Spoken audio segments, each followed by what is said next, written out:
And action. Hey, Natalie had a nice question that stumped me about protein intake during meals. So I always talk about protein intake to maximize on performance and not make you too sleepy in the daytime, like 30 grams for breakfast, 30 grams for lunch, and then more of a carbohydrate dominant dinner so that you get sleepy. And that way you squeeze in 60 grams of protein. I think you can actually squeeze in more, but I usually limit it to that because it's just so hard to get that much protein in during the first two meals. And if you're in training and you're a college level athlete, you can probably squeeze another one between lunch and dinner to force more protein in. But her question was great because it's like, how much can you maximize on without having to waste it? Now, if you're not exercising, forget it. I don't care how much protein you take. The body's going to convert that protein into some useless form of fat. So you don't want to be doing a lot of protein and not exercising. So you got to be in training.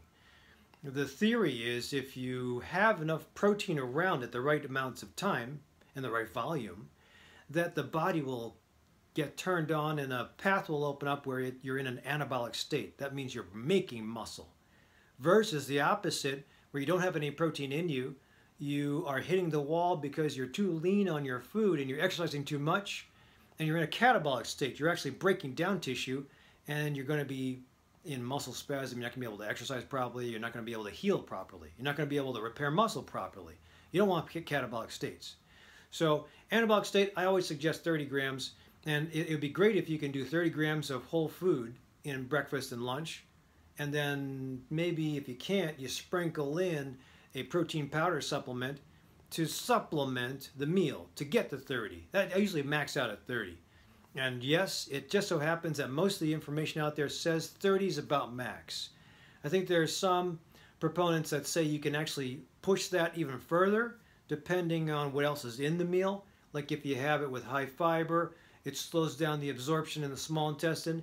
If you have the protein in whey form, it gets absorbed really quick. If you have the protein in liquid form, it gets absorbed really quick. But Lou Arana did say that he had a nice study where he put the protein in liquid form, put the whole meal in liquid form, and the body treated it like it was a high carbohydrate meal, which technically opens up to a possible catabolic state. So if this gets confusing, you know what? Just look up the study. Is there maximal anabolic response to protein intake with meals? That was by Deutz, D-E-U-T-Z, and Wolf. Check it out on the National Institute of Health, and you'll see it's a nice breakdown, a nice discussion of what happens with hormones, with protein, and they quote other studies. So it does give you a breakdown, but it still comes down to the same thing. 30 grams is about the limit. If you're pushing more than that, you just have to be careful about the quality and not to overload the belly. So if you push too much, whether it's fiber or macronutrients like protein, fats, and carbohydrates, your belly is going to respond with a bloated issue, a pain issue, a dumping issue, a nausea issue. You don't want that. And worst case, it would be if you also respond with an allergic type issue because you're allowing way too many proteins in.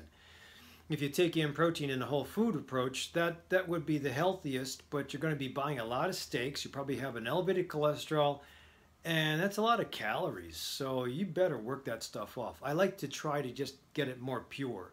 Whole food, limit it to healthy whole food, and then the supplements like we talked about. So timing is always important. You have to have regularity to your exposure to the meals. Sleep is always important. Training is always important. And gut health is always important. If you have IBS or Crohn's or ulcerative colitis, and you're going to ask your gut to start to take in more and more macronutrients and you're going to maximize, forget the exercise, forget the muscle building routine and tempo. You got to fix the colon first, or you got to make the digestive system regular. You got to make sure you're making enough mucus. We got to make sure you're taking fiber. We got to make sure you have enough probiotic in you. Got to make sure you don't have H. pylori. You got to make sure that your emotions are stable because that can offset your absorption and your timing and your colon and your bowel movements. So all those things are important. I bet Natalie didn't think about this, right, Natalie? But it's always good if you're going to maximize and you're going to take advantage of this year's track and field season, you got to try to get the most out of it. And then comes the curveball of finding out or maximizing on your menstruation. And women who are athletes, That's a totally different talk. I think I've talked about menstruation and athleticism in the past, but I'll save that for another time. But again, the suggestion is if you're irregular because you're an athlete, most women who are athletic, swimmers, gymnasts, dancers, cheerleaders, runners, the period stops. And that's kind of a good thing for most women not to have to worry about having a period during competition, but it'll lead to osteoporosis 20 years down the line. With or without an eating disorder. I think I've talked about female athlete triad syndrome before, but whether it's that or whether it's just overtraining, again, another ball of wax that has to be considered when you're a female and you're an athlete altogether. But for the sake of just this talk, I think that if we are safe with saying 30 grams per meal, if you can get in for breakfast, and maybe if you can't get it in for lunch because it's too hard to mix that stuff up or find that if you pack a lunch, push it to right after training or practice. That's 4-ish o'clock. If you do that, it's not too late at night because too much protein at night will screw up your sleep. And dividing 30 and 30 into 45 and 15, I don't think it'll work. Again, I'd go 30 and 30 as best as possible. Good question, though. You made me do my homework.